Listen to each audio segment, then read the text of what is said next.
Oke, Pak. Oke. Siapa? Nah, ini kita dari yang pertama ya. Kita mulai dengan apa namanya itu, unit root test. Unit root test. Nah, ini bahan kita. Ini pelan-pelan Pak, biar setelah ini bisa apa namanya itu menggunakan langsung ya. Nah, sama seperti yang lalu, standar unit root test kita ada dua di sini. Ada time series biasa, ada yang panel data. Ya, karena ini dekat, maka kita buat sekali saja. Ya. Nah, dalam uji stationarity, ya, stationarity test, itu adalah syarat mutlak kalau kita ingin menggunakan time series analysis. Oke. Nah, di dalam syarat-syarat tertentu bahwa banyak data kita yang mengandung trend atau mengandung volatility, sehingga apabila kita gunakan langsung di dalam regresi, maka bisa menimbulkan regresi palsu atau spurious regression.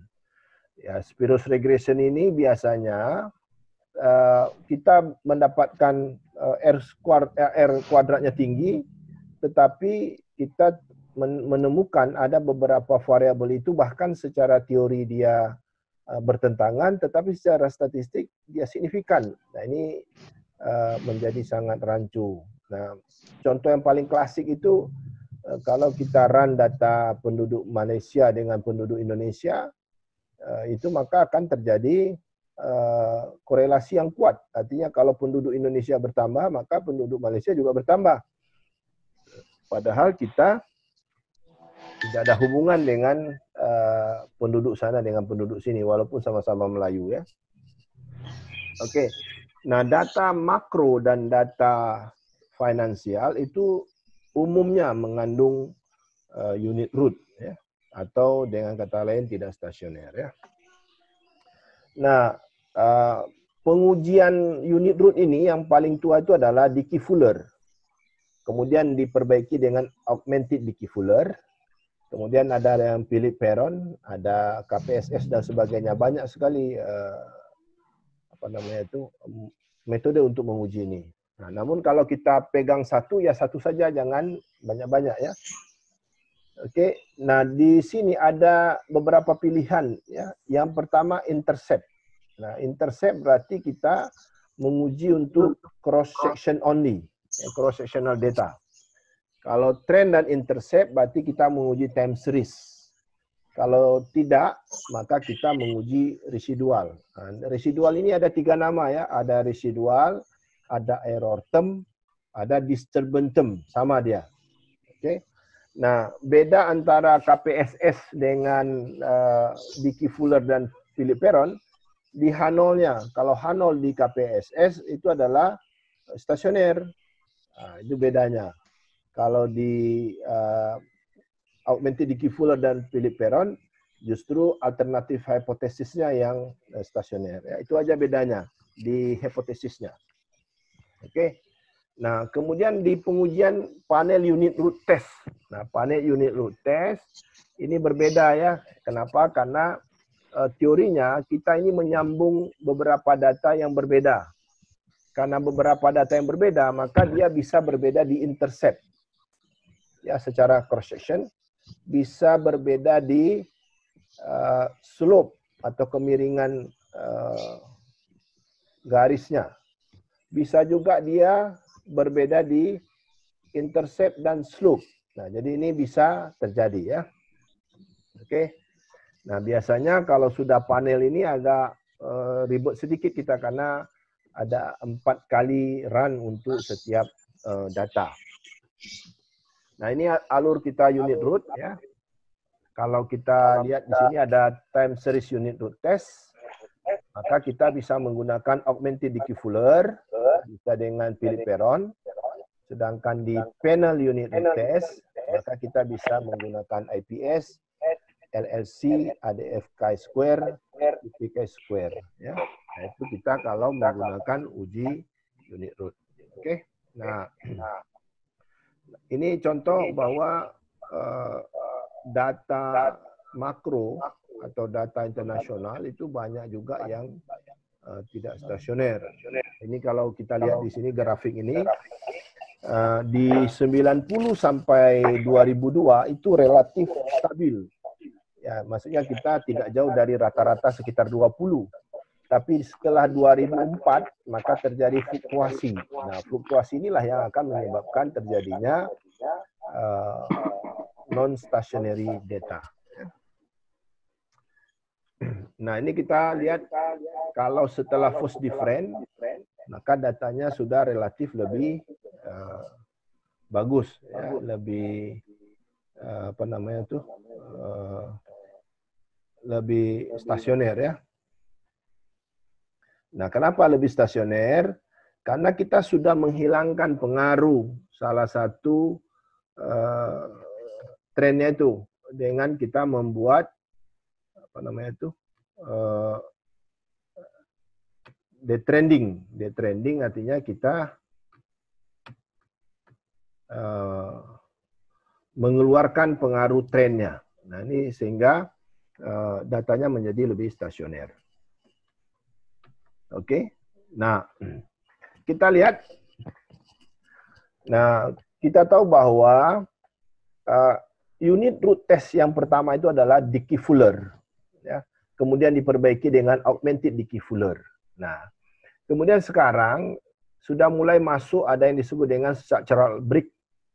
Structural break ini kenapa?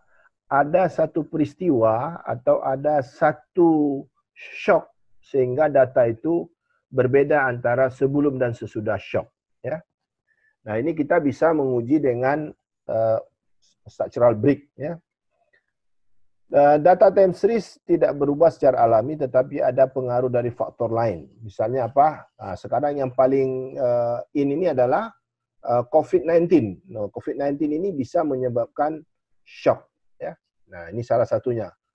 Kita di 98 sudah mengalami krisis ekonomi.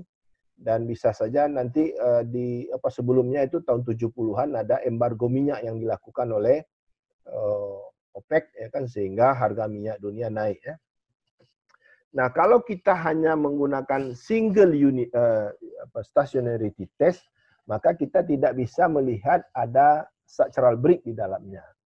Nah, tapi kalau kita menggunakan ada structural break, maka kita bisa membedakan sebelum dan sesudah. Nah, bahkan di dalam banyak data bisa terjadi multiple structural break. Kenapa? Karena shock itu bisa berulang, ya, dan penyebabnya juga bisa berbeda-beda. Oke. Nah, kita tahu bahwa data itu bisa kita buat first different, ya. Kenapa first different? Karena dia tidak stasioner. Dengan kita buat first different, dia menjadi stasioner. Nah, kalau kita buat second different, itu hasilnya menjadi tidak lebih baik. Kenapa? Karena bisa saja data itu tidak nampak lagi. Kalau di dalam mikro, kita mengenal ada turunan pertama itu adalah marginal product, kalau di teori produksi. Tapi turunan kedua dari fungsi produksi atau turunan pertama dari marginal product, maka kita dapatkan yang namanya curvature atau bentuk kurvanya. Nah, di sini di data time series ini, kalau turunan second different ini maka tidak nampak lagi. Kalau tepung itu sudah kita giling sekali lalu kita giling lagi, maka hasilnya menjadi tidak mempunyai makna yang berarti atau meaningless, ya. Nah, agar data kita itu lebih bagus dalam transformasi, maka disarankan untuk mengubah data menjadi data log atau natural logarithm. Nah, kenapa? Kecuali data yang sudah persen, ya, yang sudah persen tidak boleh ditransformasi menjadi natural logarithm lagi. Ya, tujuannya apa? Selisih antara data puluhan juta dengan juta dalam natural logarithm itu tidak terlalu besar, sehingga differencingnya tidak terlalu signifikan, ya. Nah, ini salah satu usaha kita untuk mengurangi pengaruh detrending tadi, ya. Oke. Nah, ini kita ingin melakukan unit root test. Ini pelan-pelan ya, Kamal, jangan kencang-kencang nih ya. Karena hampir 90% kawan-kawan kita ini sudah lama tidak menggunakan Evius. Maka di sini kalau kurang waktu nanti kita tambah, jangan takut ya. Kita tambah waktunya supaya kawan-kawan bisa sama-sama mempelajarinya. Nah, kita gunakan data yang sudah ada tuh makro 2020, kemarin sudah kita update itu. Kita update sehingga dia datanya baru ya. Kita klik 2 kali, ada variable time series-nya. Kita ambil contoh GDP atau yang lainnya, tapi kita bisa logkan ya. Kita pilih view, kemudian unit root test. Nah, kita ambil standar unit root test. Pilih ADF, Augmented Decoupleur, PP atau KPSS. Lalu kita unit root. Nah, unit root harus dimulai dengan level.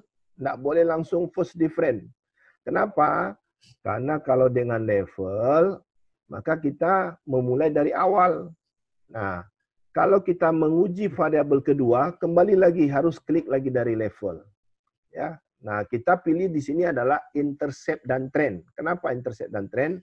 Karena data kita adalah data yang rata-ratanya bukan 0. Kalau rata-ratanya bukan 0, maka dia mempunyai intercept. Kenapa pakai trend? Karena data kita adalah data time series. Ya. Oke, Mal, silakan Mal, tapi jangan kencang-kencang Mal. Jangan kencang-kencang, mana Kamal? Ya. Kamal unmute dulu, unmute. Oke Pak, dadah. Oke, Assalamualaikum warahmatullahi wabarakatuh. Waalaikumsalam. Ini kita step pertama dulu ya. Jadi bagi yang belum terbiasa dengan Evius, Kamal kasih tahu bagaimana cara pemasukannya, masukkan data, melihat dan mentransformasi beberapa data sampai ke pengujian unit root test. Nah, perlu diketahui Evius ini sebatas pengembangannya lebih ke modeling time series. Jadi kalau misalnya kita ada model-model cross section yang berkembang, itu misalnya uji beda dan sejenisnya, itu tidak bisa dilakukan di Evius, melainkan di SPSS. Jadi kalaupun ada model time series, itu tidak bisa dilakukan di SPSS. Di hanya beberapa di model program aplikasi time series seperti Evius. Nah, Evius ini yang kita gunakan adalah Evius 10. Evius 10 ini yang sekarang sudah muncul yang 11, tapi kita pakai 10, tidak ada masalah. Perbedaan paling jauh itu ketika naik dari 7, 8 ke 9, 7 ke 10 itu jauh sekali perbedaannya. Kemudian 10 ke 11 itu nggak jauh. Jadi kalau misalnya ada yang pakai 11 itu tidak ada masalah. Kalau mau pakai 10 pun tidak ada masalah. Kalau yang 9,5 nanti ada di beberapa program, itu dia tidak memunculkan yang sama seperti di Evius 10. Nah, ini tampilan awalnya, ntar kami buka. Ini Pak, house-nya Pak, disable pasti ini. Ya. Share screen-nya nggak bisa kenapa? Nggak bisa. Screen, multiple participant. Oke, udah.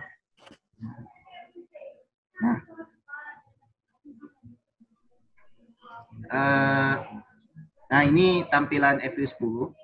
Jadi di paling atas nih, menu komen paling atas ada file, edit, object, view.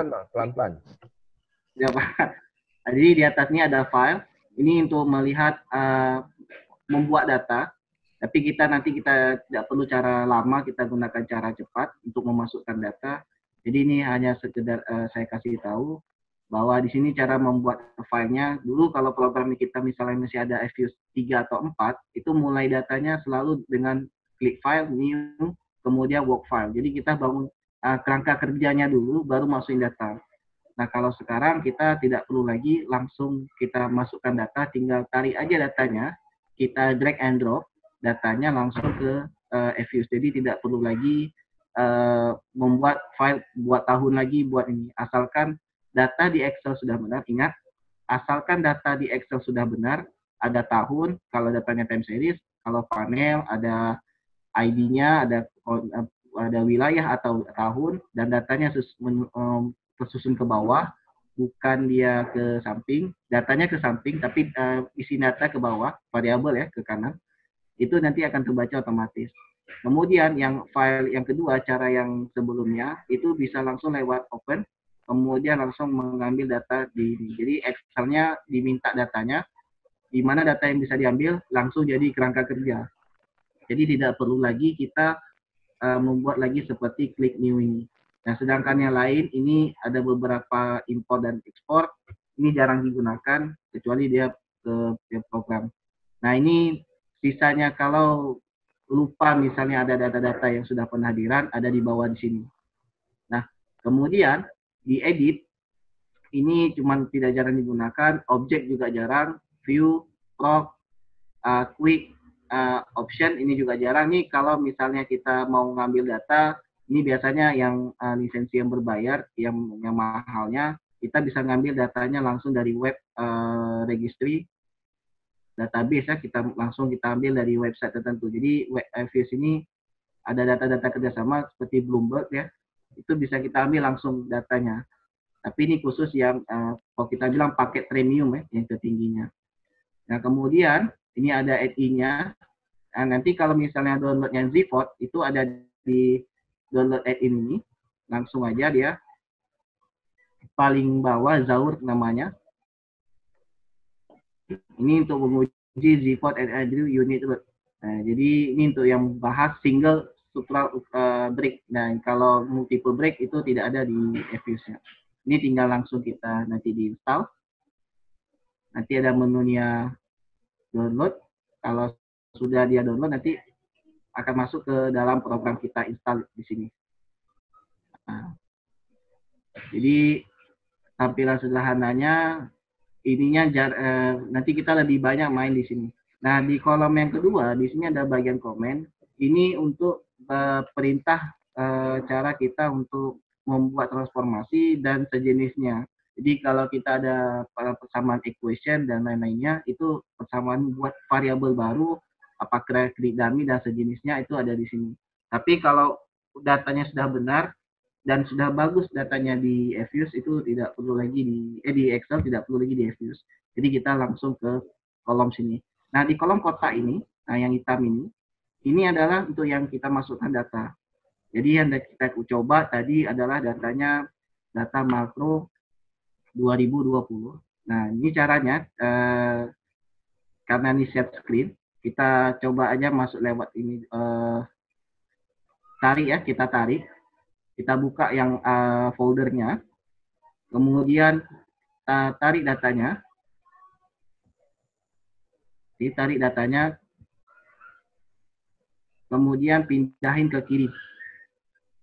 Nah, jadi muncul nanti langsung, tinggal tarik aja, tidak perlu capek, tinggal langsung tarik. Khusus ini Views 8, 9, 10, dan 11. Itu sudah bisa model tarik ini. Drag and drop, dia langsung cari data. Nah, ini data sudah ada dibilang bahwa ada data Excel yang dibaca, ada step 1 sampai step 4 dibilang. Itu dimulai sheet, kalau seandainya data itu lebih dari beberapa sheet, nanti di sini langsung dibilang berapa. Ada sheet 1, 2, 3, dan sejenisnya. Nah, dia kebetulan Views ini dia tidak membaca mulai dari 1. Misalnya kita punya sheet-nya ada 5. Itu sheet yang dibacanya langsung, kalau kita save terakhir adalah sheet 3, kita save datanya di sheet 3, nanti muncul sini langsung 3 dia. Jadi bukan muncul 1. Kalau di program lain dia akan mulai dari 1 lagi. Nah, ini data yang ditampilkan bahwa di sheet 1 ini ada beberapa data, variabel tahun, kuartal, konsumsi, total konsumsi, secara parsial, ini program pemerintah dan investasi, dan lainnya ini banyak di datanya. Kemudian kita step kedua, kita klik next saja. Nah, ini tidak perlu diperhatikan karena step 2 ini tidak penting kali. Kita pindah ke step 3. Nah, ini kalau misalnya ada mau ganti variabel nama atau ini, misalnya kita ganti di sini adalah tahun misalnya. Kebetulan di data di Excel-nya ada yang salah, kita ganti aja nama sini. Ini untuk mengubah variabel yang ada di dalam program tanpa mengubah yang ada di Excel. Jadi di Excel datanya tetap, yang diubah tuh di dalam EViews-nya aja. Jadi kalau kita ubah di sini misalnya tahun menjadi year, misalnya contoh, dia otomatis akan berubah data nama variabel ini menjadi year sesuai dengan kenamaan. Nah ini kita kembalikan aja. Ini cuma sebatas untuk jangan terlalu cepat, Mal. Ya, jadi ini sebatas untuk mengubah nama, tidak perlu kali. Sebenarnya seandainya kalau di EViews-nya sudah benar, di Excel-nya sudah benar, EViews-nya tidak perlu lagi di kita kotak-atik. Ini saya kembalikan lagi ke tahun ya. Nah, perlu diingat, di sini semua EViews, apapun huruf besar kita, kapital di sini, huruf kapital, dia tidak waktu di dalam program itu diubah semuanya menjadi huruf lowercase, jadi huruf kecil ya semua. Walaupun kita tulis di dalam data Excel yang ada huruf besar, huruf kapital ini, tetapi waktu nanti endingnya, nanti dia akan dibilang hurufnya huruf kecil. Jadi semua EViews itu dia tidak ada case sensitif. Jadi berbeda dengan program lain, besar kecil pun kita harus perhitungkan. Jadi salah kita buat data di Excel, huruf kita tulis, kemudian kita tulis huruf kecil di huruf lowercase, kita tulis di dalam program, itu nggak terbaca. Sedangkan di EViews semuanya upper, diturunkan menjadi lower semuanya. Nanti kita lihat di bagian akhir. Nah, ini step 3 tidak terlalu penting juga. Kalau seandainya sudah benar, kita skip aja. Ini jangan lupa kita klik next. Nah, tahap 4 ini yang paling penting, finalisasi sebelum masuk ke dalam program, bahwa datanya dibilang adalah data kuartal. Ini perlu diketahui. Kalau memang betul data kita kuartal, langsung dibilang sini kuartal. Kemudian bagaimana kita bisa tahu program itu dibilang adalah data kuartal? Disajikan bahwa ada variabel tahun, di sini ya variabel tahun, kemudian ada variabel kuartal 1, 2, 3, 4. Nah, kalau dia ada mistik sedikit, misalnya kita bilang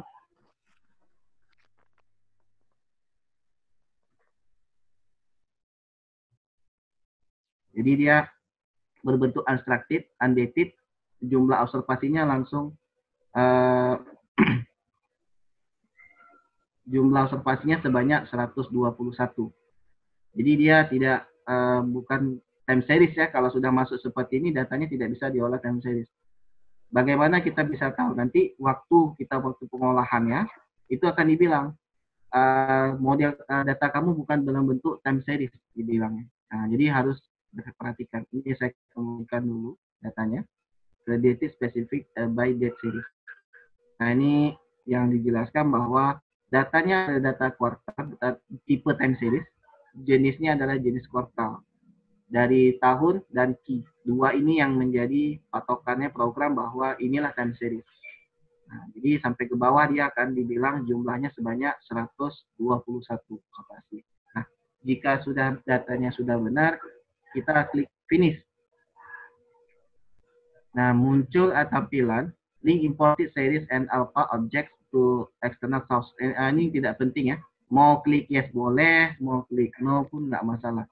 Kalau kita klik yes, nanti warna link series, warna variabel kita tuh warna pink ya. Tapi kalau misalnya klik no, nanti warnanya ke kuning semua. Jadi kembali ke versi lama, tidak ada masalah di sini. Ini saya ambil klik no aja. Yang sebelumnya pernah memakai EViews itu bisa tahu bahwa series itu warnanya yang punya EViews 10 dan sejenisnya.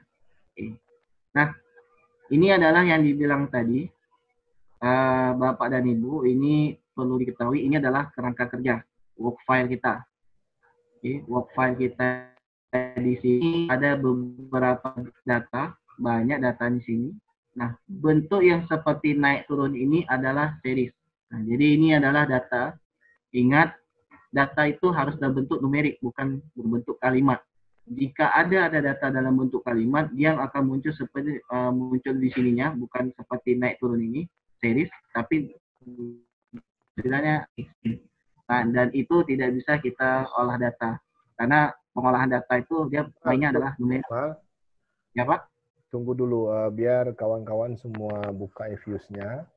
Oh iya Pak, ya. Perlahan-lahan, Bapak Ibu sekalian, tolong buka Evius, lalu apa namanya tuh, tarik tadi datanya dari makro 2020, tarik itu dibuka setengah-setengah Bu ya, setengah window gitu ya, biar bisa terbuka dia. Jadi datanya, folder data itu setengah saja.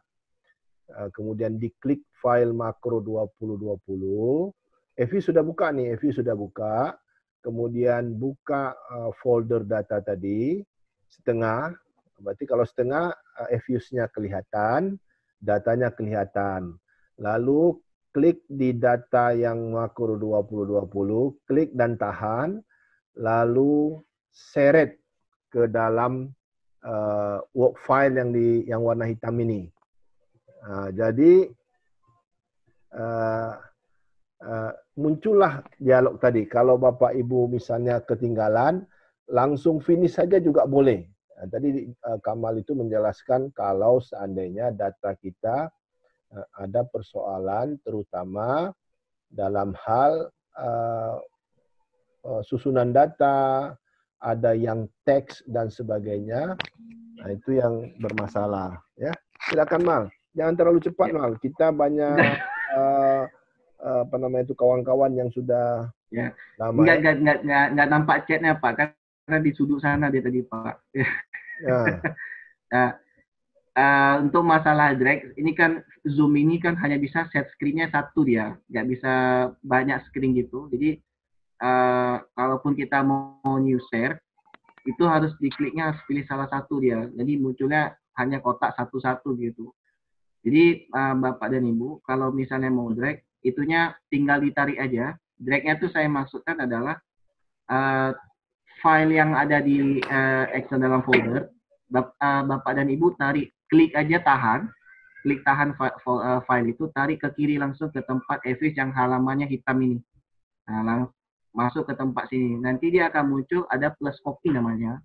Di situ Bapak dan Ibu langsung bilang lepasan ini aja, kliknya, nanti akan masuk. Bisa Bapak Ibu? Ditarik, diklik filenya, ditahan, kemudian tarik ke tempat kolom hitam ini. Nah, nanti dia akan muncul tampilan awal yang accelerate tadi.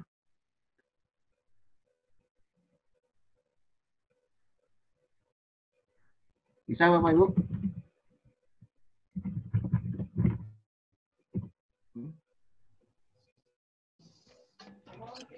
Kalau diimpor bisa kan?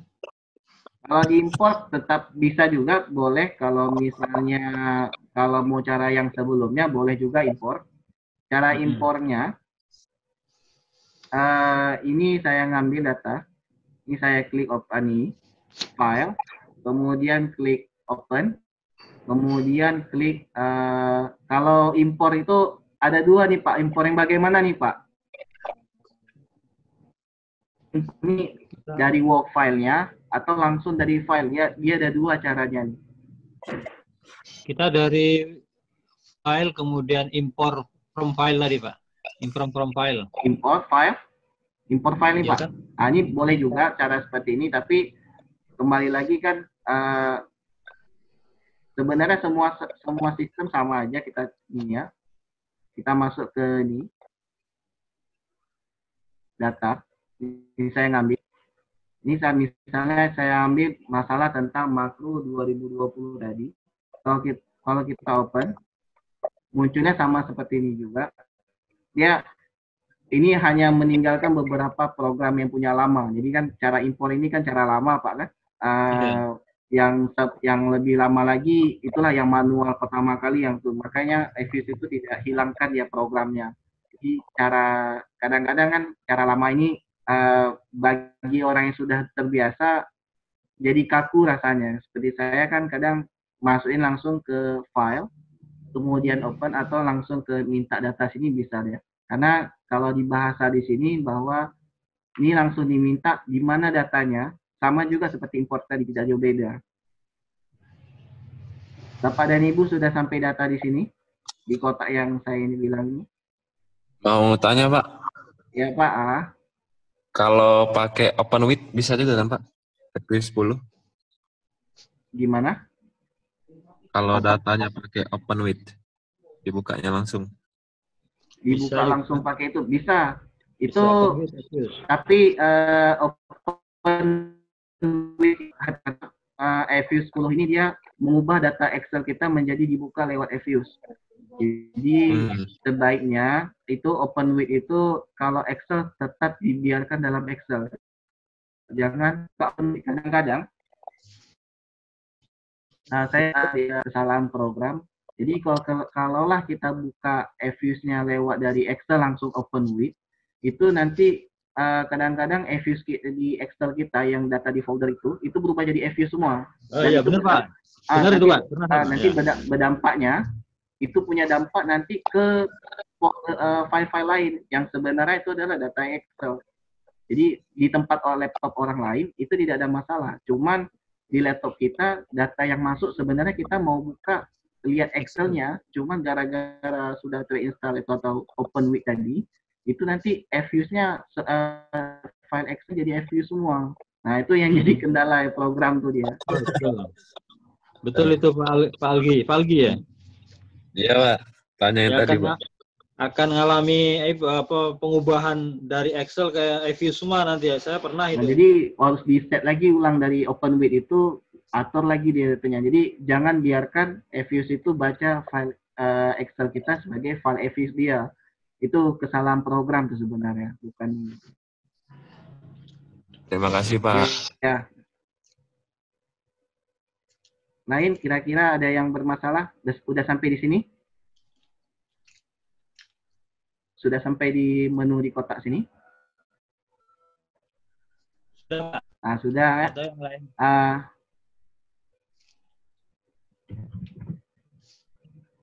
Nah, semua program di dalam FUs ini, semua pengujiannya tuh ada di dalam view sini. Jadi di sebelah kiri saya sudut ini, view ini, nanti ini karena kerangka ya, di dalam klik ini, misal saya uji coba dulu, misalnya adalah GDP tadi, semua ujinya tuh ada di view.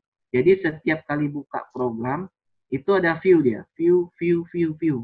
Jadi FUs memudahkan si usernya, penggunanya, itu menguji unit root, kointegrasi, kausalitas, dan sejenisnya itu ada di view di sini. Cuman ini karena view kerja ini hanya beberapa seperti ini tidak diabaikan saja, tidak penting kali. Kita klik coba, misalnya adalah GDP. Nah ini GDP ini, coba diklik, ada muncul data. Oke, klik 2 kali. Ini adalah GDP nominal. GDP nominal itu maksudnya angkanya angka banyak ya. Jadi bukan dalam transformasi, nanti kita coba ke sana. Nah, di sini ada kembali lagi, ini angka kerja, ini yang punya seriesnya. Nah, jadi di dalam ini jenis pengujian, apakah kita mau uji deskriptif statistik dari sini secara histogram, misalnya uji statistiknya. Kemudian ada juga uji misalnya unit root yang kita bilang. Nah, khusus perlu saya sampaikan, unit root ini yang punya saya ada standar dan breakpoint. Itu khusus untuk versi yang update versi. Jadi kalau saya buka di about FUs-nya, di situ ada dibilang punya versi Maret. Nah, yang punya versi Maret ini update patch-nya itu sudah ada yang breakpoint ya. Jadi kita bisa uji structural break. Nah, tapi kalau seandainya Bapak dan Ibu tidak punya, itu yang saya kasih tadi dinampakkan adalah menu add-in ini. Download ini, add-in. Langsung tarik ke bawah, namanya Zout. Ini untuk uji namanya model structural break. Perkembangan sekarang lebih banyak menguji sebuah model dengan time seriesnya adalah time series structural break. Jarang sekali, sudah mulai sedikit ya, walaupun masih ada. Yang berkembang sekarang itu uji stasioner dengan structural break. Ini tidak dipungkiri lagi, ke depan lebih banyak lagi akan ada multiple break nanti ujungnya. beberapa kali dia akan muncul. Kalau Bapak dan Ibu mau lihat bagaimana di structural break, ini saya coba share screen yang punya penelitiannya si Sabas. Saya coba share screen. Nah, ini yang punya Sabas. Di sini dia langsung dibilang bahwa modelnya sudah jelas pakai ARDL, tapi dia pendekatan stasionaritas, dia menggunakan adalah structural break. Nah, apakah kita sudah memakai structural break, lalu kita uji lagi stasioner lama? Pilih salah satu, Pak dan Ibu. Misalnya mau pilih structural break. Kalau mau ambil stasioner biasa pilih. Jadi di Sabas ini, dia tidak memunculkan stasioner secara lama ADF biasa, tetapi menggunakan structural break. Break ini yang kita ditampilkan ini program yang munculkan, bukan kita. Karena program nanti akan melihat mana yang rentang paling jauh, di situ yang masuk. Ini contohnya seperti Indonesia, kita masukkan bahwa income itu breaknya tahun 1997 dan di tingkat first difference itu adalah 1998. Ini otomatis. Padahal di tempat lain 1998 itu juga kena, tapi di tempat lain ini tergantung program. Jadi ini nggak perlu dipusingkan kali dari mana muncul angka ini program yang buat. Nah, jadi pengujian model ARDL itu dengan structural break. Nah, ini salah satu kalau misal kita bikin artikel dengan ini lebih masuk penerimaannya lebih kuat karena penelitian kita sudah menguji stasioner bukan secara lama tapi cara yang lebih advance. Nah, ini seperti ini tampilannya. Ini yang punya Sabas, saya download yang terbaru. Sampai sini Bapak dan Ibu ada yang bertanya masalah tentang structural break dulu sederhana sini sebelum saya uji.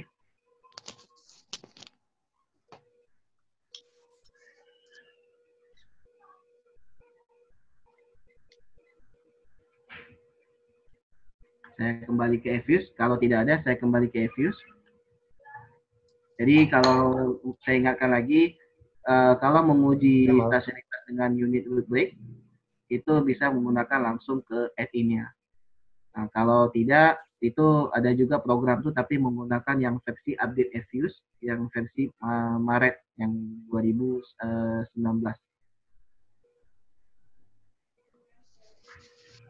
Nah, untuk masalah break, masalah interpretasinya sebenarnya sama interpretasinya dengan interpretasi yang punya lama, itu hanya dibaca, dibilang bahwa data sudah stasioner misalnya di tingkat level dengan angka sekian, itu dengan nilai break sebanyak nilai break di tahun sekian. Jadi tidak perlu interpretasi yang begitu jauh. Ya, sebenarnya tujuan stasioner itu melihat apakah variabel kita stasioner atau tidak dengan tahun yang dibuat dia. Jadi kalau seandainya dibilang tahun 1990, kok di tempat lain misalnya variabel lain 1992 misalnya tadi, itu tidak ada masalah. Jadi hasil jawaban itu interpretasinya kita hanya dibilang hanya dibilang ketika waktu masuk dipilih dengan program itu dengan di tahun yang akan kita struktural break-kan. Nah, jadi tetap sama apabila dia interpretasi misalnya angka kita dapat di statistiknya lebih kebetulan angka minus lebih kecil daripada nilai critical value, maka tetap variabel itu adalah rejected H0, itu menolak H0 atau dia variabel itu adalah stasioner. Jadi tidak ada yang berbeda disitunya. Nah, saya menguji ke ini dulu, ke GDP tadi. Nah, jadi di datanya ini langsung dibilang bahwa ini data nominal terus mengalami tren, ada kenaikan positif.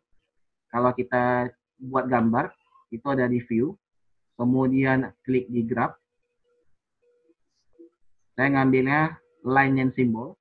Ini kita di data biasa.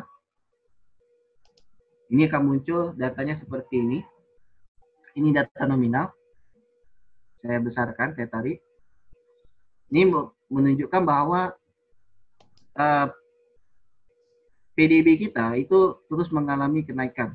Walaupun sempat turun sedikit, tapi naiknya menunjukkan arah yang positif. Nah, dalam slide tadi dibilang bahwa kalaulah data-data seperti ini dimungkinkan, itu variabelnya stasioner di tingkat post different. Pasti itu. Kalau menggunakan data di tingkat second different, itu tidak bisa kita gunakan di model time series. Itu dilarang. Paling tinggi dia itu adalah first different, jangan second different. Walaupun ada beberapa model yang bilang bahwa ini bisa kita di tingkat first second different, tetapi nanti waktu diestimasinya itu akan bermasalah nantinya. Nah, tahunya dari ini, kalau kita datanya stasioner atau tidak, Bapak dan Ibu setelah klik tadi ini, coba diklik default ini, paling atas ini. Default ini kita ganti dengan namanya difference. Nah, jadi di program ini digambarkan bahwa data nominal yang ini itu kita coba ubah dalam bentuk difference. Kita klik. Nah, ini kita lihat bahwa datanya tidak stasioner ini. Nah, di tingkat first different. Ini difference first different ya. Tingkat yang pertama. Pertama stabil, mulai tidak stabil, sampai belakang juga tidak stabil. Ini secara gambar menunjukkan bahwa datanya tidak stasioner. Pembuktiannya itu kita uji nanti di dalam view. Sekarang klik view, pembuktian secara statistik, kemudian unit root test. Pelan-pelan. Oke, klik view. Bisa, Pak. Hah? Bisa. Oke. Klik view, kemudian klik unit root test. Kalau yang muncul FU10 nanti cuma ada langsung aja atau dia standar unit root nantinya. Kita klik ini. Iya. Ini ada pilihan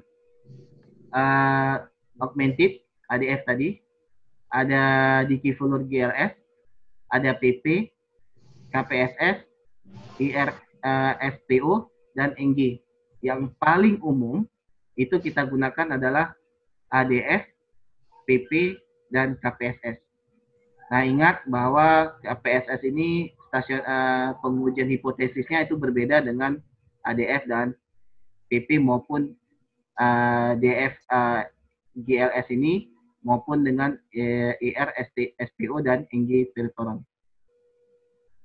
Ini kita coba dulu, paling sederhana adalah yang paling tua ya. Kita coba dulu yang adalah Digifuller. Ini Digifuller kita klik. Kemudian wajib kita masuk yang pertama adalah tingkat level. Jangan langsung kepada first different karena pelaporannya dalam artikel ataupun yang lain itu kita uji dulu dalam tingkat level. Kemudian variabel yang kita ini adalah variabel time series. Include in test equation itu dalam bentuk trend and intercept. Jangan dipilih berdasarkan intercept. Nah, ini yang keliru di tingkat kita, saya juga dulu dan di mahasiswa juga, bahwa variabel itu rata-rata dia tekan langsung kepada intercept, pasti stasioner. Nah, kebanyakan kayak gitu. Jadi sebenarnya yang diuji intercept ini adalah cross section. Nah, sedangkan trend dan intercept ini adalah untuk khusus data time series. Nah, sedangkan yang non ini, yang 3, ini adalah khusus residual. Nanti ini kita menggunakan pengujian ini waktu di model ECM, Error Correction Model. Nanti kita di sana kita gunakan itu. Sedangkan yang kita gunakan sekarang ini adalah tingkat trend dan intercept. Di sebelah kanan ini ada pemilihan lag. Nah, jadi lag ini kita abaikan aja, biarkan program yang pilih automatic selection SIC dengan jumlah maksimum lag sebanyak 12. Ini abaikan aja. Kalau saya pribadi, saya jarang gunakan user verifikasi 1, itu dengan program langsung di sini.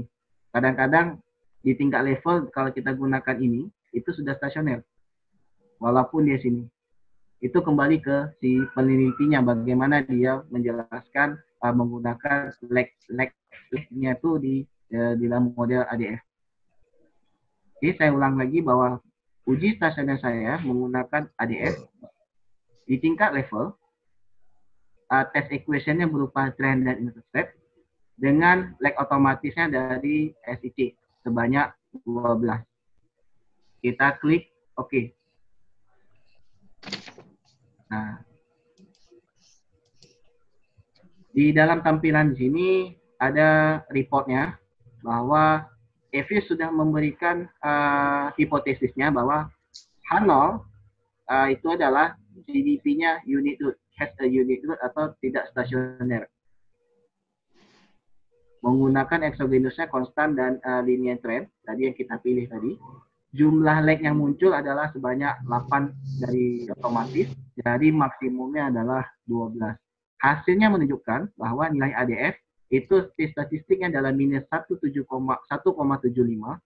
dengan probabilitas adalah 0,71. Membaca stasionaritas itu ada dua cara. Yang pertama, melihat dari nilai statistik ini, kemudian dibandingkan nilai critical value, 3 ini. Biasanya yang kita ambil adalah di tingkat 5%. Nah, ini kembali lagi ke peneliti apakah mau ambil 10% ataukah 5%. Ini kembali lagi ya. Apabila nilai statistik kita lebih besar karena dia minus, lebih besar daripada nilai critical value, maka itu adalah menerima H0. Artinya variabel PDB kita, GDP, itu stasioner, tidak stasioner di tingkat level. Cara kedua, ini adalah dengan melihat probabilitas. Ini yang paling gampang bagi yang pemula maupun yang sudah expert. Itu langsung lihat aja nilai probabilitas di sini. Apabila nilai probabilitasnya lebih besar daripada 0,05, standarnya dari nilai signifikansi, maka dia adalah tidak stasioner. Apabila dia lebih kecil, 0,000 misalnya, itu maka stasioner di tingkat level. Jadi ada dua cara baca, apakah boleh lihat statistik maupun lihat dari probabilitas. Nah, kalau kita yang mau cepat, itu lihat dari probabilitas. Tetapi kalaulah kita mau tulis penelitian, yang ini jarang. Bapak dan Ibu harus diperhatikan, yang ini jarang ditampilkan. Sangat-sangat jarang. Yang ditampilkan kan itu adalah statistik, kemudian nilai bintangnya berapa. Jangan, saya pernah masukkan dalam artikel, itu dipertanyakan yang sama reviewer, ini nilai ADF kamu berapa, tapi tiba-tiba kamu memasukkan nilai probabilitas, bukan memasukkan nilai statistik. Kalau reviewernya yang expert, yang ahli, itu langsung ditanyakan bahwa masukkan nilai statistik kamu dengan nilai kritikal, bukan memasukkan nilai probabilitas. Persis seperti sahabat yang saya share tadi, dia dimasukkan adalah nilai statistik, bukan nilai probabilitas. Nah, kalau untuk konsumsi pribadi, itu bisa kita ubah, datanya sudah stasioner kalau pakai prob. Tetapi kalau mau nulis tesis, disertasi, skripsi, menggunakan unit itu yang ditampilkan adalah nilai statistiknya. Sampai sini ada yang bertanya? Itu tadi Pak Kamal. Ya Pak. Yang diuji stasioner tadi di bawahnya ada, di bawah ini kan dia kan tidak signifikan kan? Iya. Berarti dia tidak stasioner atau masih mengandung akar unit. Iya. Di bawahnya itu ada tren. Ketika kita ujikan di persamaan bawah itu ada tren tuh. Nah, iya. ada tren. Ada tren, dia signifikan trennya itu. Iya. Menunjukkan bahwa variabel kita tren itu ada unsur trennya Pak di dalamnya. Ya, dalam modelnya. Kalau seandainya ini tidak signifikan, itu otomatis di sininya pasti dia jawabannya stasioner. Iya. Ini kan pengujian model kan, bahwa di dalam model tadi saya kembalikan dulu unit root, bahwa ada kita masukkan tes intercept, trend dan intercept. Kita uji nilai trennya, ternyata itu 1 tahun tren Q1 dibilangnya, baru mulai dari pertama, itu sudah men-trigger, maksudnya mengubah variabel lain itu juga ikut meningkat. Artinya tren ini secara tidak langsung unsur korelasi itu masih ada di dalam ini. Jadi nilai angka kita tuh tetap tahun ini tergantung tahun sebelumnya, tahun depan tergantung tahun ini. Karena dimulai dari tren ini. Salah diuji satu aja nih Pak Berarti kan? Iya. 1460 Q1 diuji, ternyata muncul tren itu adalah positif dan signifikan. Artinya penambahan dari tren ini setiap tahunnya itu sekitar 672. Naik terus dia.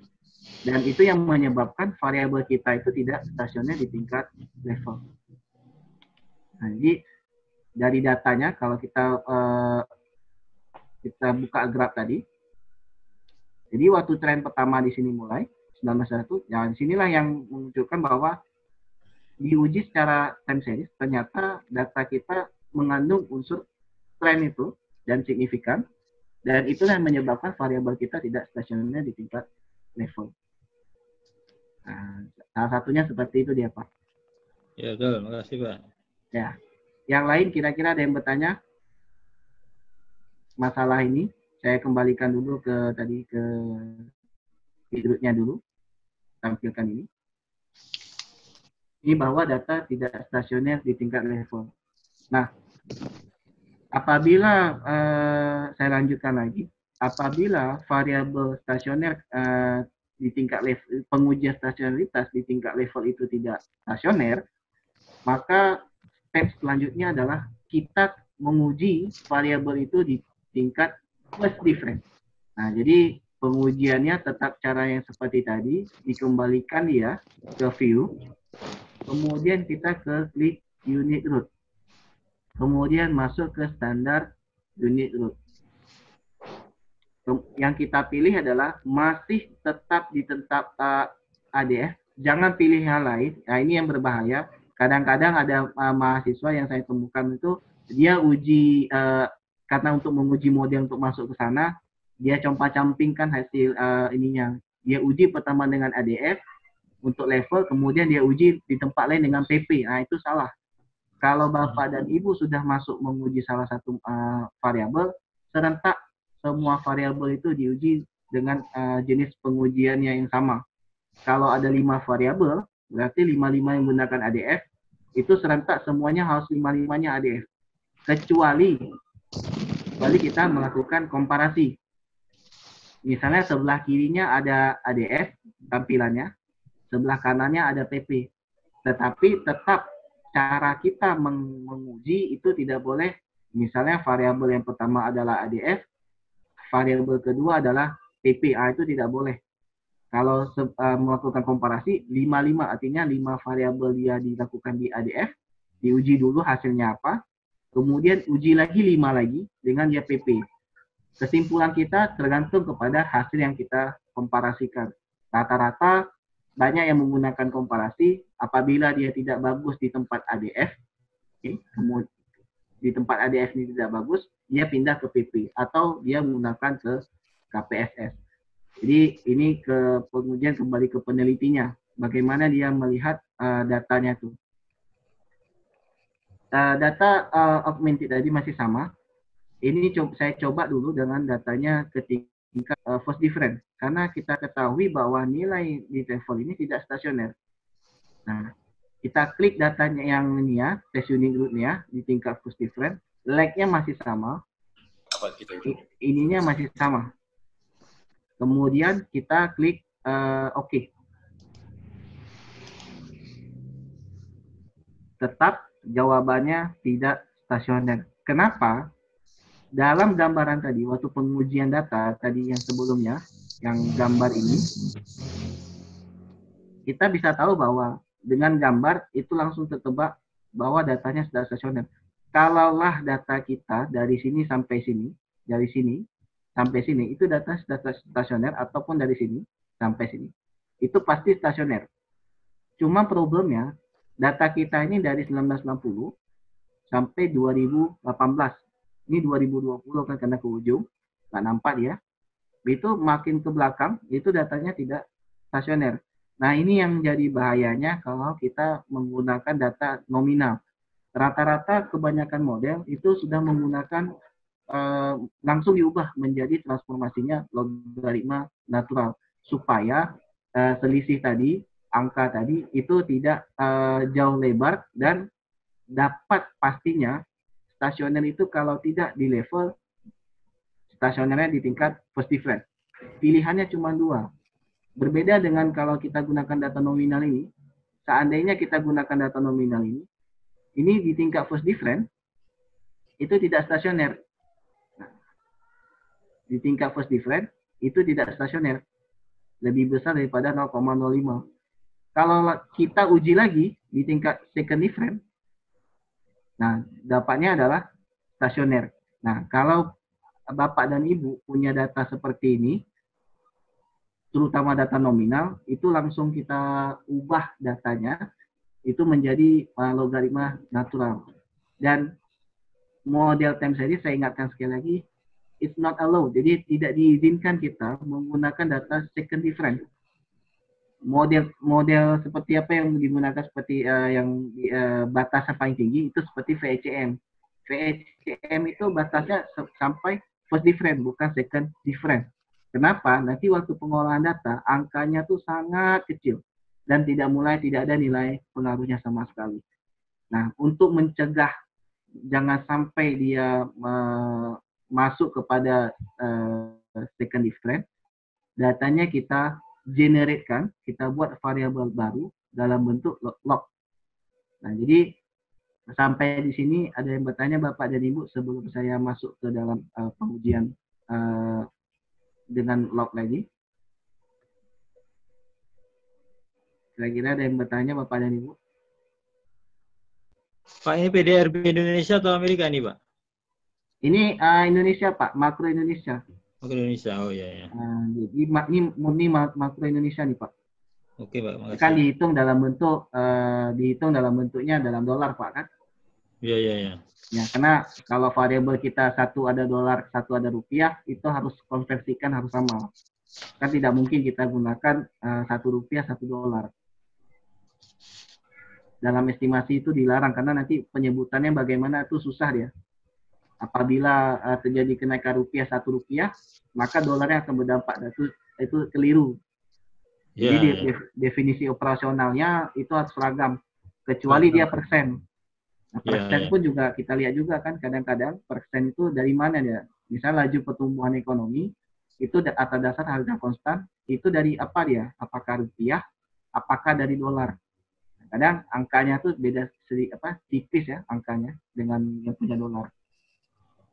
Definisi operasional itu harus dijelaskan secara baik di dalam metode penelitiannya, bab 3-nya, bahwa data penelitian ini menggunakan dolar. Kalau seandainya sebelahnya dolar, berarti estimasinya dolar. Bukan suatu yang kadang-kadang saya temukan haram ya, kadang-kadang dibilang haram. Kalau misalnya kita gunakan data USD itu dolar itu kita gunakan dalam penelitian kita. Saya memandangnya itu keliru karena penelitian itu tidak terbatas kepada mesti data rupiah saja. Misalnya kita gunakan data PDB Indonesia rupiah, tidak. Kadang-kadang kita perlunya kita kejar adalah hasil, bukan mengejar mesti data rupiah. Kalau misalnya hasilnya tidak signifikan, kita gunakan data rupiah selalu, tidak. Nah, jadi saya temukan itu bahwa nggak usah pakai data dolar, pakai aja data rupiah. Sedangkan variabel lain itu lebih banyak di tingkat data-datanya tipe dolar. Bahkan contohnya aja, ini saya ngambil misalnya masalah debt tadi, hutang pemerintah, ini data hutang pemerintah, ini berdasarkan dari dolar. Dia yang ngambilnya hutangnya berdasarkan dari dolar, bukan dari rupiah dia ngambil. Nah, jadi konversinya dari dolar, ini hutang pemerintah, sebenarnya, tapi dari dolar. Kalau ini kita bilang rupiah, enggak, karena kalau rupiah angkanya pasti lebih banyak lagi.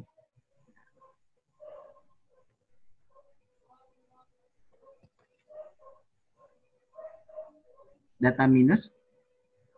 Ya, kata Pak Reza katanya kok ada data PDB-nya minus. GDP minus.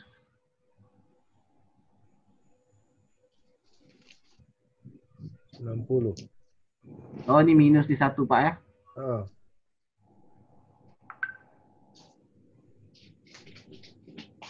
Ah, Ini apa perubahan? minus Bukan. ini, betul Pak, ini minus ini berarti kan ini karena hitungan per kuartal ya Pak, bukan hitungan secara total.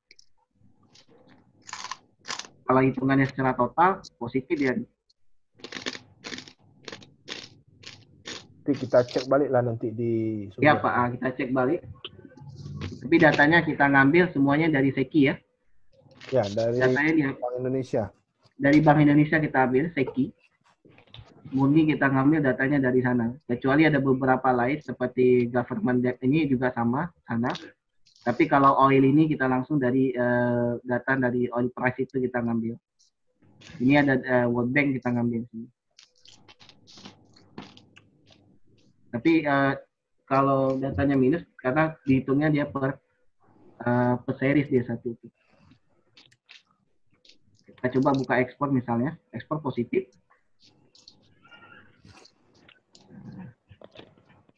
Kalau datanya ada minus, itu biasanya tidak bisa di-lock. Nah, itu yang jadi kendala kita. Kalau datanya ada minus, itu tidak bisa di-lock ya. Ini kita coba untuk menghindari tadi. Ini kita coba dulu.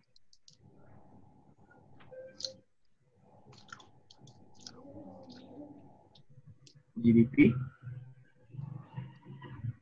Ini kita buat dalam bentuk log. Kita buktikan bahwa kalau data minus itu tidak bisa dibuat dalam log. Ini kita tarik. Ada dua cara kita mau buat data dalam bentuk logaritma. Boleh lewat generate sini, yang paling kanan. Itu nampaknya force different tuh, Mal. Ya, Pak? Itu nampaknya force different tuh. Ada NA di 1990. Oh, ini Pak, datanya data di ini Pak, difference ini Pak. Oh, iya. Kembali, data mentahnya tetap positif. Ini kan depan nih Pak. Oh, iya. Salah klik tadi Pak.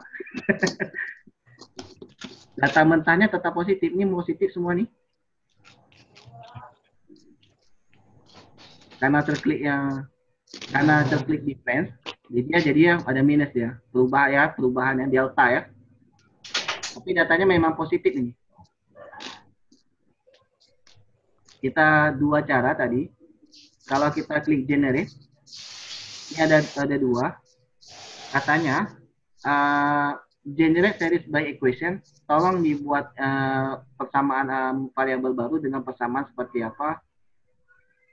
Rumusan dia itu menulisnya pertama adalah nama variabel, kemudian sama dengan, kemudian jenis transformasinya, matematikanya, logaritmanya seperti apa, itu setelah sama dengan. Karena kita buat dalam bentuk log, kita buat variabelnya adalah misalnya log GDP, atau boleh misalnya LGDP. Itu kalau datanya LGDP sudah ada namanya, nama, buat aja yang lain. Kalau namanya sudah ada, dia nggak bisa dibuat. Nanti dibilangnya salah, katanya namanya sudah eksis, pas ganti yang lain. Kita gunakan log GDP sama dengan log buka kurung. Nah, ini formulanya bahwa tolong dibuat nama variabel baru, kemudian sama dengan, itu adalah formulanya adalah nilai log, masukkan nilai apa yang kita terima, GDP. Jadi log GDP sama dengan log GDP. Nah, equation ini akan mentransformasikan nilai GDP kita kepada nilai log. Log di sini maksudnya adalah nilai logaritma natural, bukan nilai yang log yang dalam Excel, tapi ln. Kalau di Excel namanya ln, sama dengan ln. Sama hasilnya sama, jadi tidak ada yang berbeda. Sampelnya kita run datanya dari 1960 sampai 2020 di 1. Jadi log GDP sama dengan log dalam kurung GDP. Kalau sudah di sini sudah diklik, sudah nih kita klik aja, nggak ada masalah. Oke, saya close. Muncul ada variabel, coba kita lihat, klik log. Ini ada nama variabelnya, coba Bapak dan Ibu lihat. Oke. Ada namanya log GDP yang sesuai saya tulis, bahwa semua data dari tahun 1990 sampai 2020 Q1 itu datanya sudah di log. Di dalam ini sudah dibilang bahwa data sudah modifikasi dengan menggunakan data tahun 1990 sampai 2020 Q1 slash, okay, di mana itu adalah variabel log GDP ini hasil dari log GDP. Jadi equation ini dikasih tahu di dalam program bahwa variabel ini hasil create dari variabel formula lain, bukan dia data asli. Kalau dia data asli, nanti kalau munculnya itu seperti ini dia. Nah, dia sumbernya dua yang berbeda. Kalau dia memang data awal, langsung seperti ini. Yang ini datanya sudah diubah. Nah, ini dikasih tahu equation-nya bahwa series ini berdasarkan log ini. Sedangkan ini data awalnya. Sampai sini ada yang bertanya lagi? Untuk masalah di sini, log. Jadi ada dua pilihan. Bapak dan Ibu boleh mentransformasi variabel yang di dalam Excel, atau kita langsung ke dalam, saran saya lebih baik gunakan di Excel, supaya kita pengerjaan di pelatihan maupun penelitian kita, penelitian dan sejenisnya, itu tidak mempunyai kendala. Ingat syaratnya adalah kalau datanya data persen itu tidak perlu lagi kita log, sedangkan data dan itu tidak bisa kita log. Kalau datanya data nominal itu yang semuanya positif ya, itu bisa kita log. Baik.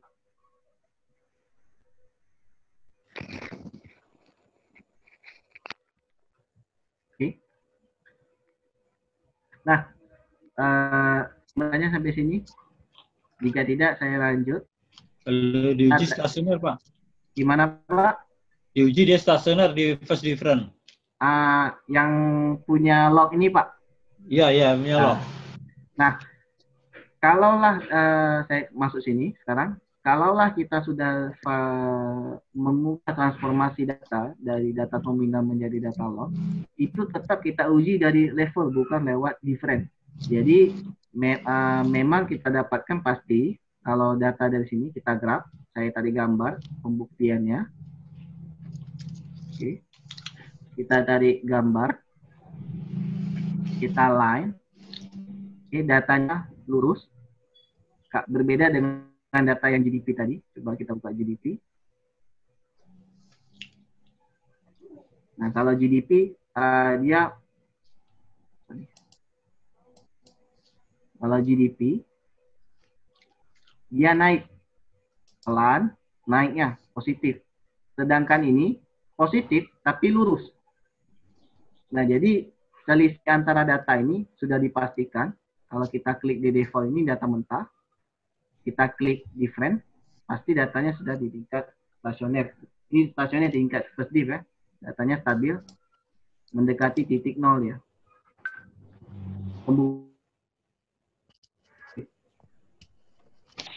Kita klik standar unit root, kembalikan dia ke ADF lagi pengujiannya. Ininya tetap, lag-nya tetap sini masih sama. Tetapi jangan lupa tetap dia kembali kepada level, walaupun kita sudah lakukan logaritma natural tadi, transformasi. Kita klik OK. Nah, ini kita dapatkan bahwa angkanya 0,99, tidak stasioner di tingkat level. Nilai statistik kita positif, lebih besar ya, artinya lebih besar lagi daripada nilai kritikalnya, bahwa datanya sudah tidak stasioner di tingkat level. Kemudian kalau tidak stasioner ini kita pindah ke tingkat first different. Kembalikan dia ke dalam model, masih dalam bentuk ADF. Kemudian kita klik OK. Nah, di sini kita dapatkan bahwa ada dua jawaban yang berbeda. Saya kembalikan dengan sini.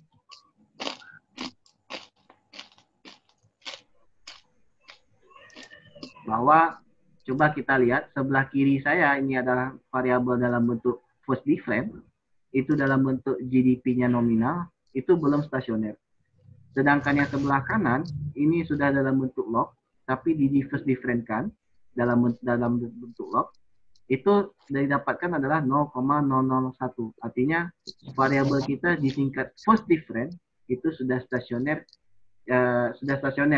Berbeda dengan yang punya GDP nominal, ketika kita diff-kan itu masih tidak stasioner. Antara dua data ini lebih layak kita gunakan untuk dalam penelitian adalah data log GDP karena batas akhirnya bahwa variabel GDP ini stasioner di tingkat different. Sedangkan di sini stasionernya di tingkat second different. Dan ini data seperti ini harus kita perbaiki. Pengujiannya kita ubah seperti log ini. Karena kembali lagi semua data time series itu batasannya adalah first different, bukan second different. Walaupun diujinya bilang boleh second different, tetapi waktu nanti di pengolahan data itu pasti kebanyakan hasilnya tidak signifikan. Begitu Pak Pak. Oke, Mal, tolong diuji stationarity untuk grup data. Karena belum.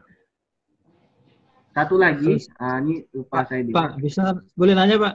Boleh Ya. lanjut.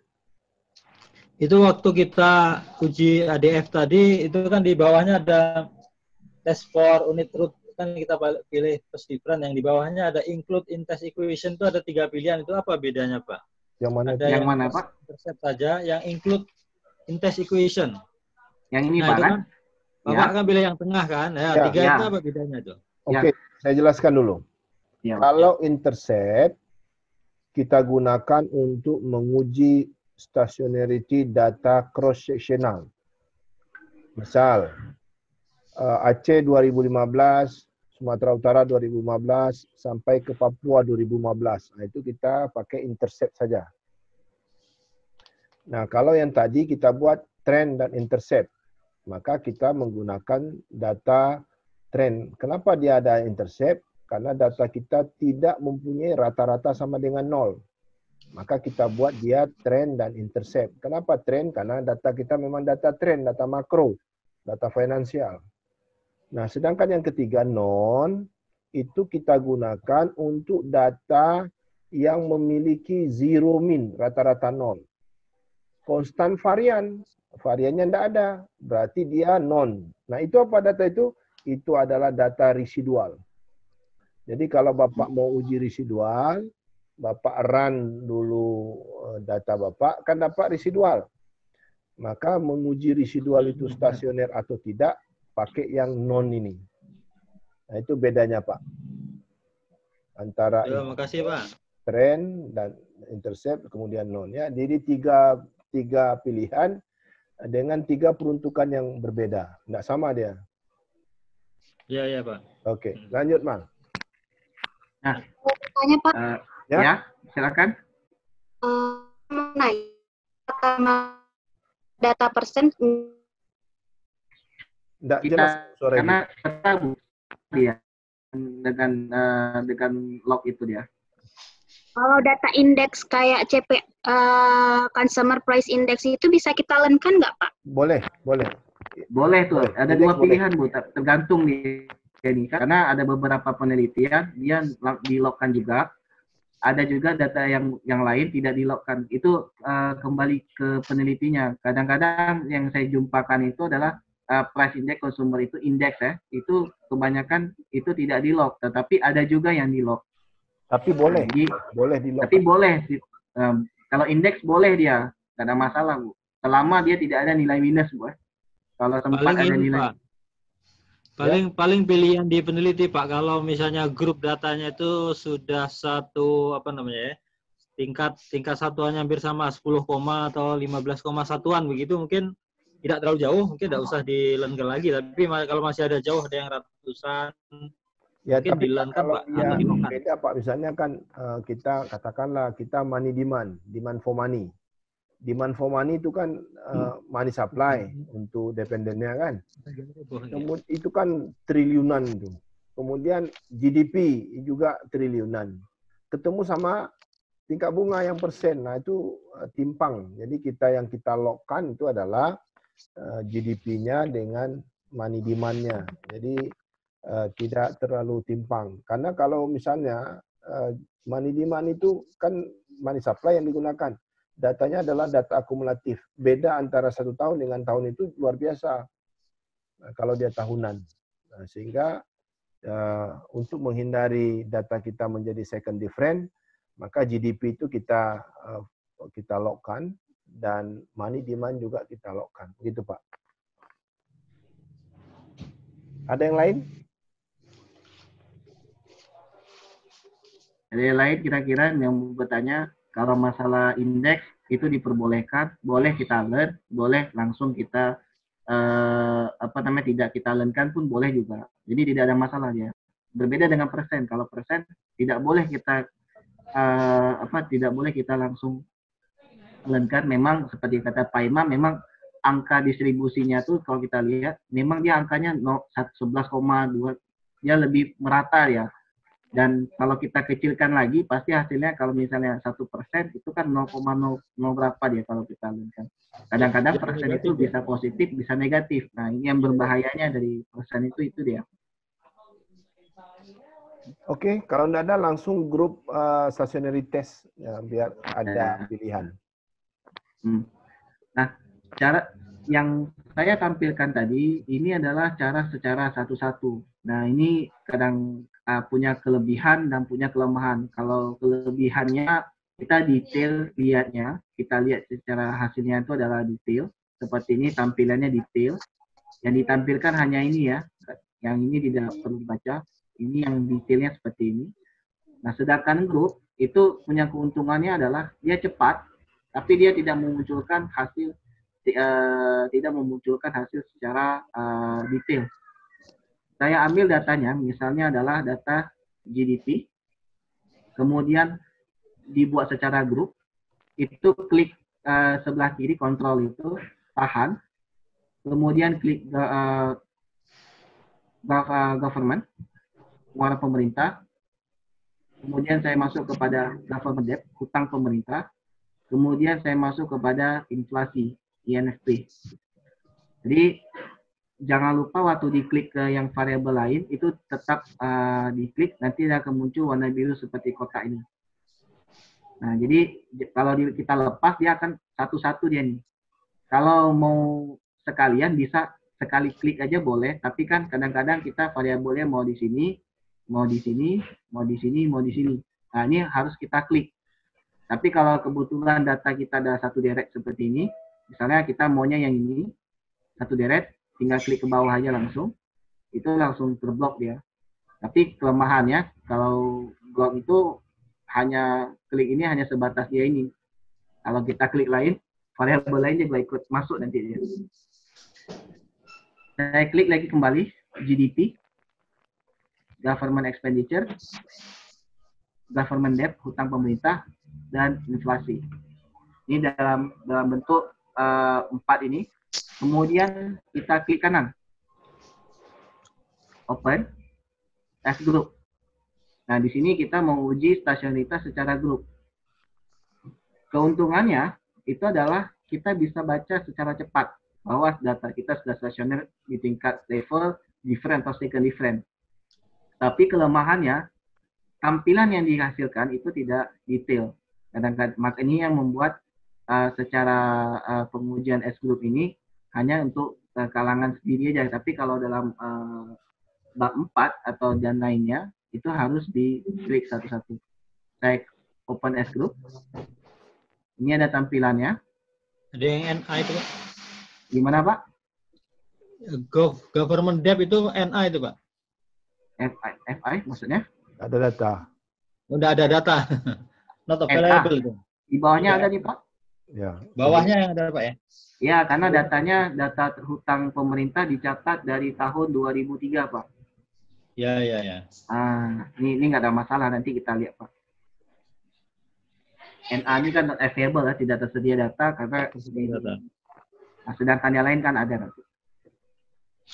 Oke, ini datanya secara grup. Kalau dalam grup dia langsung dalam satu kerangka, ada kodenya G, kemudian untitled kalau kita mau simpan namanya bisa, grup 1, klik name aja, nanti akan muncul di sebelah kiri ini ada namanya grup 1. Nanti isi dalam grup itu data yang ini. Nah, kemudian kalau kita mau ujinya secara grup, itu tetap sama di view ini, di lingkaran view. Klik view, kemudian masuk ke unit root test. Nah, kalau di view, unit root test yang secara grup, dia tidak muncul secara break. Dia caranya munculnya satu dia. Cuman sekali itu, tapi dia tidak muncul secara detail seperti yang tadi yang secara kita klik masing-masing. Nah, ini jangan lupa diklik di tadi view. Saya ulang lagi, klik view, kemudian unit root test.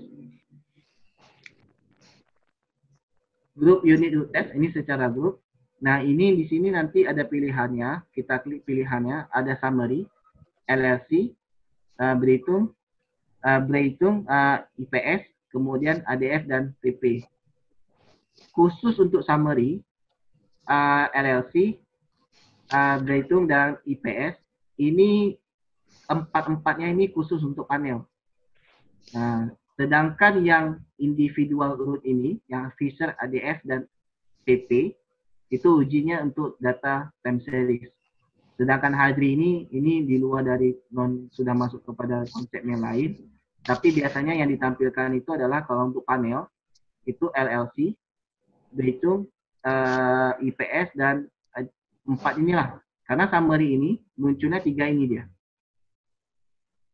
Dan Fisher, chi-square, dan PP chi-square. Itu waktu dipilihan di summary. Karena kita mengujinya adalah data time series, kemudian kita uji, tadi kembali lagi ke PP, ke ADF. Ingat, datanya tetap, pengujiannya tetap, ada bintang, lag optimal, artinya kita uji tetap ke individual, intercept, dan trend. Jangan kita ke intercept ini untuk uji data transaction. Kita kalau misalnya datanya tidak balance, kita gunakan datanya secara balance. Tapi kalau misalnya datanya sudah memang betul balance, ini nggak perlu lagi digunakan. Kita anggap datanya adalah data balance, kita anggap dulu. Kemudian datanya tes pertama di tingkat level, kemudian di individual, intercept, dan trend. Ini yang tetap, bebas, kita klik OK. Nah, ini yang kita baca langsung estimasinya, itu adalah yang 4 kotak nih. 1, 2, 3, 4. Yang 4 kotak nih. Hasil angka ini itu sama seperti kita uji dalam bentuk seri 1. Secara seri. Kita buktikan bahwa pengujian secara grup dan seri itu tidak ada yang berbeda. Kita klik GDP. Kemudian kita klik unit root standar. Dickey Fuller. Ini ya tetap 12. Trend dan intercept, kita klik OK, bahwa kita lihat GDP di tingkat level itu nilai probabilitasnya adalah 0,71. Sedangkan yang di secara grup juga sama 0,7198. Artinya pengujian secara grup dan series itu tidak ada berbeda. Cuman kalau kita gunakan secara grup hanya muncul probabilitas. Sedangkan secara series, satu itu detail dengan angkanya. Jadi tidak ada yang berbeda dia di pengujian secara grup. Ini untuk mempercepat kita untuk melihat datanya sudah stasioner di tingkat level atau di frame. Jadi tidak ada yang berbeda. Nanti kadang-kadang jangan salah pemahaman bahwa uji secara series dulu, saya yakin itu ada beda. Tidak. Uji secara grup maupun series itu sama hasil angkanya. Selama waktu pengujiannya, unit root ini, yang ini kriteria ini sama seperti yang ada di uji di sini. Nah, jadi dibilang jumlah lag kita adalah 8, ini adalah jumlahnya 8. Maksimalnya 12, maksimalnya 12. Artinya tidak ada yang berbeda antara grup dan series. Ini kita lihat interpretasikan bahwa GDP tidak stasioner di tingkat level, government juga, government debt hutang juga tidak stasioner, dan inflasi juga tidak stasioner di tingkat level. Kita pindah datanya, coba kita uji menggunakan first difference. kembalikan tadi ke view, kembalikan dia ke first difference, kita pindahkan, ini tetap, kita klik OK bahwa yang lain datanya sudah stasioner di tingkat first difference, tetapi di GDP-nya belum. Nah, ini yang tadi dibilang bahwa kita uji di sini, itu dia juga nilainya sama. Artinya tidak ada perbedaan. Nah, jadi ini secara kita uji dia menggunakan ADF. Oh, ternyata kita mau uji dengan komparasi. Coba Pak Kamal misalnya kita gunakan PP misalnya. Kita uji kembali dengan gunakan PP. Tidak mau pakai ADF, kita gunakan PP. Itu, nah jawabannya berbeda. Ternyata kalau pakai PP itu sudah stasioner di tingkat first difference, tapi ADF tidak stasioner di tingkat first difference. Nah, kalau menurut Bapak dan Ibu itu adalah, wah ternyata data menggunakan nominal, menggunakan uji PP itu lebih baik, misalnya karena datanya sudah first difference-nya sudah bagus. Nah, kita lihat tadi, sedangkan government yang tadi yang waktu uji ADF itu tidak stasioner di tingkat level. Ini saya freeze. Kita lihat bandingkan.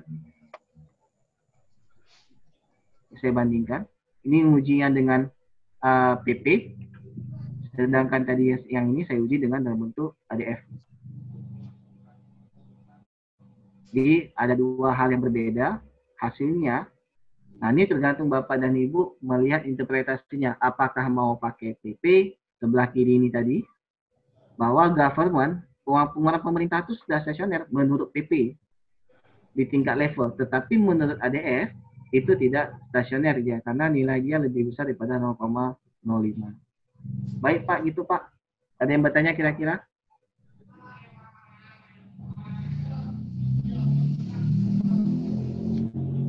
Untuk masalah pengujian ini ada yang bertanya kira-kira?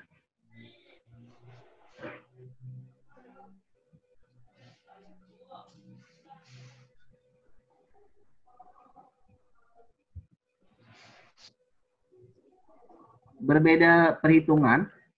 Yang satu menggunakan, coba kita lihat dasarnya. Ini kan kembali ke cara menghitung ya. Jadi kembali ke teorikalnya ya, bahwa ADF dan PP itu rumusannya beda, maka perhitungannya akan beda. Kalau kita menggunakan ADF, kalau kita menggunakan ADF, dia dasar base-nya adalah menggunakan lag ini. Nah, jadi kita lihat formulasinya, ada dia dalam formulasi bahwa dia menggunakan berapa jumlah lag yang digunakan. Ini khusus ADF. Tetapi kalau kita gunakan PP, dia menggunakan adalah buttlet ini. Ada pilihannya di sini. Jadi hasil yang kita dapatkan dari PP dan ADF itu bisa berbeda karena dengan pendekatan nilai rumusan yang berbeda. Tidak mungkin dua jenis ini pasti sama. Sedangkan kita asumsikan aja, misalnya mobil Avanza, misalnya contohnya, itu model 1 dengan model 2, itu padahal sama-sama model Avanza, tapi pasti beda versi. Kenapa? Yang satu sudah terbaru, yang satu lagi yang punya lama. Karena PP ini adalah pembaruan dari yang punya si ADF, karena dianggap ADF ini lemah dia. Dia pindahkan ke pengujian dia, ada namanya PP. Ketika kita uji PP, tapi dalam bentuk perhitungan yang berbeda. Karena metodnya, buttlet, kemudian kita masuk ke automatic pilihannya berdasarkan ini. Makanya hasil estimasi kita itu yang kita dapat pengujian itu bisa berbeda.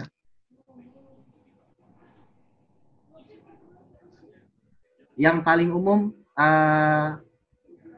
yang umum dipakai yang mana yang paling hasil baik? Tergantung. Based on experience. Jadi tidak dua-duanya tidak salah. Apakah mau dipakai ADF, apakah mau dipakai PP? Ini kembali ke peneliti. Kadang-kadang, misalnya gini, ada penelitian itu dia mengharuskan model tertentu, misalnya VECM, bisa kita saya anggap itu wajib semua variabelnya di tingkat first difference. Tetapi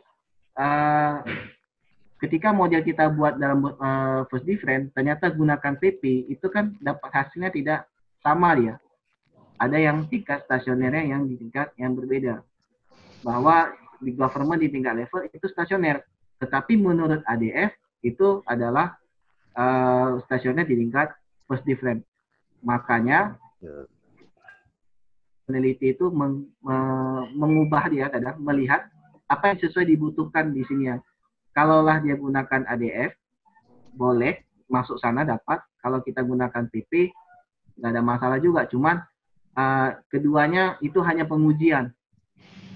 Kebutuhan kita itu tergantung kepada apa yang kita mau ke model. Ini hanya step pertama, tergantung dari si peneliti. Nah, tapi dengan syarat seperti Pak Aliasudin bilang bahwa nggak boleh misalnya satu variabel GDP ini kita uji dalam bentuk satu yang punya ADF, tapi yang variabel lain kita uji dalam bentuk PP, itu tidak boleh. Seragam wajib ADF semua. Kalau melakukan komparasi boleh, tapi